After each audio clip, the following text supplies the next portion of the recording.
welcome back to the next video of economics, video number 27, class 11.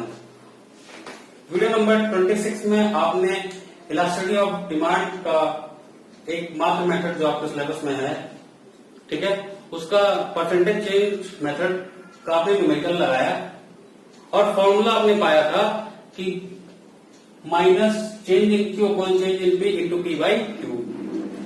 इस फॉर्मूले को देखकर दिमाग में आपके दो क्वेश्चन आ सकता है।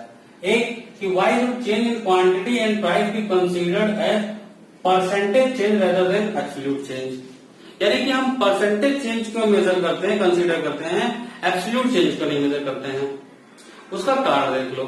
देखो अगर हम कहें कि एक कोई कमोडिटी है, लेट्स टेक एन एग्जांपल, एक कोई कमोडिटी है, वो उसकी प्राइस 10 रुपीज थी, तो उसका डिमांड था मान लीजिए 20।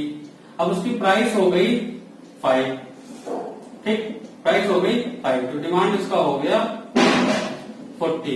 तो हम ये कह सकते हैं कि ये गुड जो था, एक्स गुड जो था, ये प्राइस के 50% फॉल होने पर डिमांड 100% बढ़ जाता है। तो ये तो आसान हो गया। और एक एग्जांपल और लेते हैं कि मान लीजिए कोई गुड है वाई, वो है 50 रुपीज का, तो उसका डिमांड है, मान लीजिए उसका डिमांड है अब 100 यूनिट का, और अब उसकी प्राइस बढ़ गई, ठीक, प्राइस उसकी बढ़ गई हो गई 100, तो उसका डिमांड हो गया 10। तो अब अगर हम कहें कि ये जो वाई गुड है, ये अपने प्राइस के फॉल होने पर, प्राइस हाफ होने पर इसका डिमांड 10 टाइम्स कम हो जा रहा है, और वहीं पर एक्स की प्राइस आधी होने पर उसका डिमांड 2 गुना हो जा रहा है। तो ये बहुत हमको बहुत कंफ्यूजिंग सेंस दे रहा है, एक क्लियर सेंस नहीं दे रहा। जैसे अगर हम फिर से समझो, अगर हम कहें कि एक्स का प्राइस आधा होने पर उसका डिमांड 2 गुना हो गया, और वाई का प्राइस 2 गुना होने पर उसका डिमांड 10 गुना कम हो गया। ये हमको बहुत कंफ्यूजिंग सेंस दे रहा, बहुत क्लियर सेंस नहीं दे रहा। इसीलिए हम इलास्टिसिटी को मेजर करते हैं परसेंटेज में। परसेंटेज हमको एक क्लियर सेंस बताता है, इतना परसेंटेज प्राइस घटा तो इतना परसेंटेज डिमांड बढ़ा, या इतना परसेंटेज प्राइस बढ़ा तो इतना परसेंटेज डिमांड घटा। तो इलास्टिसिटी हमें परसेंटेज मेजर होने पर एग्जैक्ट चीजें पता चल जाती हैं, इसलिए हम एब्सोल्यूट चीजों पर ध्यान नहीं देते हैं। तो ये था आपका पहले क्वेश्चन का आंसर। अब दूसरा क्वेश्चन है आपका कि जो फॉर्मूला आपने बनाया था, उस फॉर्मूले में आपने एक चीज देखा था कि हम पहले माइनस का साइन पुट कर देते हैं, ठीक, हम यहाँ पर एक माइनस का साइन पुट कर देते हैं। तो ये माइनस का साइन हम क्यों लगा देते थे? अगर ना लगाए तो क्या होगा? ठीक है, चलो हटा के देखते हैं। अगर हमने नहीं लगाया, फॉर एग्जाम्पल हमने नहीं लगाया, तो एक एग्जाम्पल लेते हैं। मान लीजिए कोई कमोडिटी 10 रुपीज की थी, तो उसकी क्वांटिटी डिमांड थी 50, अब उसकी प्राइस हमने कर दिया 5 और क्वांटिटी डिमांड कर दिया 100, तो चेंज इन पी कितना हो गया? -5, चेंज इन क्यू कितना हो गया? 50। देखो ध्यान से फिर से रिवाइज कर रहा हूँ, प्राइस आपकी 10 है और नई प्राइस P1 5 है, तो चेंज इन पी कितना हो गया? -5। क्वांटिटी पहले 50 थी और प्राइस घटने के बाद क्वांटिटी डिमांड हो गया 100, तो चेंज इन क्यू कितना हो गया? 50। अब इसी को हम फॉर्मूले पे रखते हैं, तो 50 हो गया चेंज इन क्यू, तो चेंज इन क्यू को हमने रख दिया 50।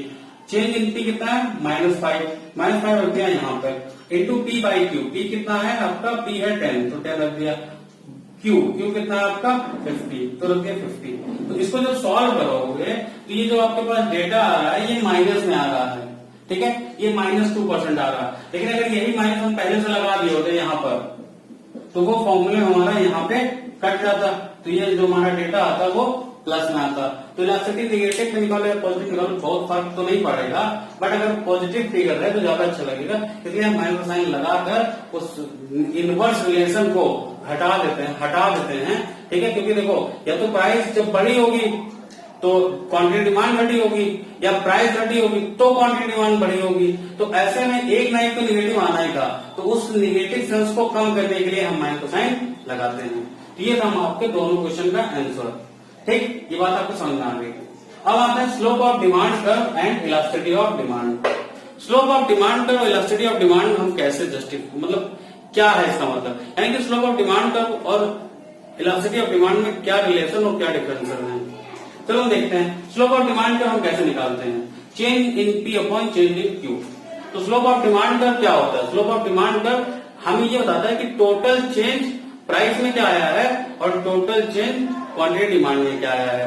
और वहीं पर ध्यान देना, वहीं पर इलास्टिसिटी ऑफ डिमांड में क्या बताता है, इलास्टिसिटी ऑफ डिमांड में बताता है कि परसेंटेज चेंज और प्राइस में क्या आया है और परसेंटेज चेंज क्वांटिटी में क्या आया है।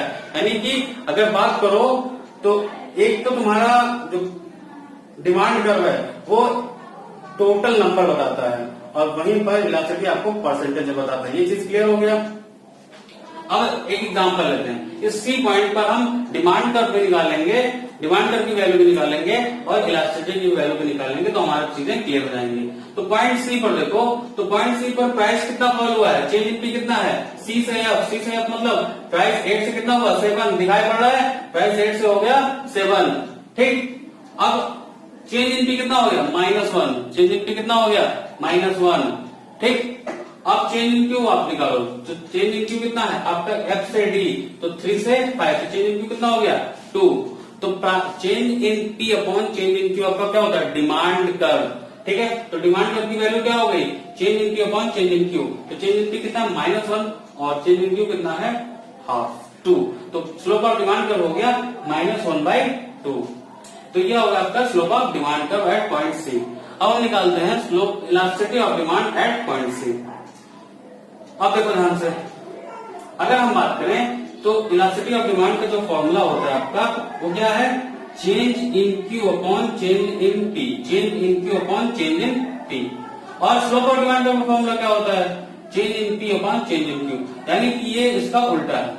इलास्टिसिटी की बात करो तो उसमें स्लोप ऑफ डिमांड का जस्ट अपोजिट हो जा रहा है वो, तो हम इसकी जगह पे लिख सकते हैं 1 upon slope of demand curve, क्योंकि ये उसका उल्टा है तो 1 लगाकर अगर हम उसको नीचे कर देंगे तो वो एडजस्ट हो जाएगा। तो हमने लिख दिया -1 upon slope of demand curve. देखो ध्यान से मैं क्यों कर रहा हूँ ये काम।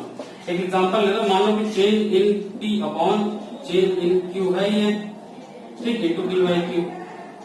अब अगर हम इसकी जगह स्लोप की वैल्यू रखते हैं 1 upon slope of demand curve रखते हैं, स्लोप ऑफ डिमांड कर्व क्या होता है, change in P upon change in Q. ठीक, तो इसका क्रॉस मल्टीप्लाई कर दो तो ये आ जाएगा आपका change in Q upon change in P. इसीलिए हम चाहे 1 upon slope of demand curve लिखें या change in Q upon change in P लिखें, कोई फर्क नहीं पड़ेगा। तो हमने लिख दिया 1 upon slope of demand curve into P by Q. तो change in P by Q का वैल्यू रख दो, तो -1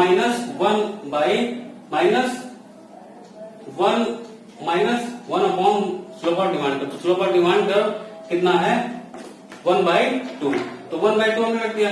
और प्राइस कितनी थी आपकी, इनिशियल प्राइस पी कितनी है 8, तो 8 रख दिया। और इनिशियल डिमांड कितना है, क्यू कितना है 3, तो -1/2 -1 अपॉन 1/2 इंटू 8 अपॉन 3। तो अगर इसको सॉल्व करोगे तो ये 2 ऊपर चला जाएगा, तो ये कितना हो जाएगा 2 इंटू 8/3। तो ये आपका आ गया 5.33%। तो अगर पॉइंट सी पर बात करें तो इलास्टिसिटी आपकी आई 5.33% और वहीं पर इलास्टिसिटी आई 5.33% और स्लोप ऑफ डिमांड कितना था ½ अब स्लोप ऑफ डिमांड कर्व क्या बताता है आपको, ध्यान समझना। स्लोप ऑफ डिमांड कर्व ये बता रहा है कि जब प्राइस 1 कम होगी तो डिमांड कितना बढ़ेगा, प्राइस अगर 1 कम होगी तो डिमांड कितना बढ़ेगा, डिमांड बढ़ेगा 2। और इलास्टिसिटी ऑफ डिमांड आपको क्या बताता है कि जब प्राइस में 1% का चेंज आएगा तो डिमांड में 3% का चेंज आएगा। तो ये दोनों में डिफरेंस हो गया।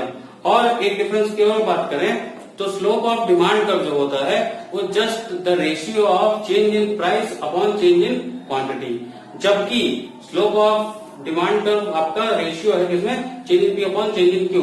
जबकि इलास्टिसिटी ऑफ डिमांड क्या है, इलास्टिसिटी ऑफ डिमांड है किस जो आपका रेशियो है उनका पी इंटू क्यू में मल्टीप्लाई करने के बाद जो वैल्यू आती है उसका रेशियो दिखाता है वो।